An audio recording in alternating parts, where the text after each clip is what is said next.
বিভিন্ন দেশে আমাদের যে বদনাম, আমি মিডল ইস্টের কান্ট্রিতে গেছি, কয়েকবার মিটিং করেছি, আমি শুনেছি ওখানে রেগুলার ঘোষণা দিয়ে সিলেট ব্রাহ্মণবাড়িয়া মারামারি করে। আমি যখন বিদেশে যাই, ধরেন অনেকে আমাদের বলে, সেদিন আমি দেখলাম একটা পত্রিকায় রিপোর্ট উঠছে যে বিদেশে শ্রম বাজার বন্ধ হয়ে যাচ্ছে, সব দোষ করা হয়, সরকারের দোষ, এর দোষ, এই দোষ, রিক্রুটিং এজেন্টের দোষ হয়। কিন্তু ভাই, ওইখানে যারা আছেন তাদের কারো কারো কর্মকাণ্ড সম্পর্কে আপনারা জানেন।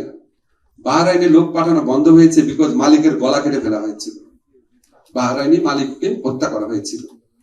বিভিন্ন দেশে আমাদের যে বদনাম, আমি মিডল ইস্টের কান্ট্রিতে গেছি, কয়েকবার মিটিং করেছি, আমি শুনেছি ওখানে রেগুলার ঘোষণা দিয়ে সিলেট ব্রাহ্মণবাড়িয়া মারামারি করে, ঘোষণা দিয়ে।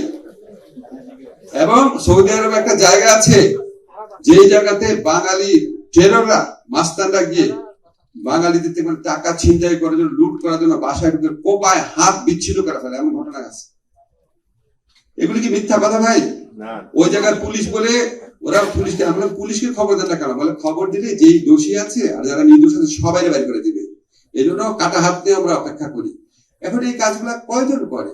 কাজগুলা, এই বাজে কাজগুলা করে 10 জন, সাফার করে 10,000 লোক, সাফার করে 10 লক্ষ লোক। এই যে দেশের বদনাম গুলা হয়, ধরেন আপনি যদি সৌদি আরবে যদি 10,000 লোক অত্যন্ত সুন্দরভাবে নিয়ম মেনে কাজ করে, আর যদি 10টা লোক রাস্তাঘাটে মারামারি করে, আর একটা লোক যদি মার্ডার করে, 10,000 লোকের ভালো কাজ কেউ দেখবে না।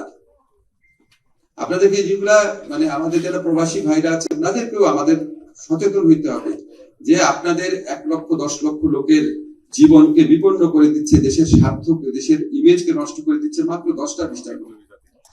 এখানে আমাদের খুব সমস্যা, আমরা কিছু করতে পারি না। আজকে লুৎফি ভাই কতদিন যাবত সংযুক্ত আরব আমিরাতে দৌড়াদৌড়ি করছে। আমি সৌদি আরবে 2 বার গিয়েছি। একটা স্টেজে যখন আমাদের বলে তোমাদের শ্রমিকরা এটা এটা এটা করে, আমাদের কোনো উত্তর থাকে না। আমরা চেষ্টা করছি, আমাদের এখানে যে সেন্সিটাইজেশন প্রোগ্রাম আছে, ট্রেনিং কারিকুলাম আছে, সেখানে আমরা অনেক ধরনের মোটিভেট করার চেষ্টা করছি।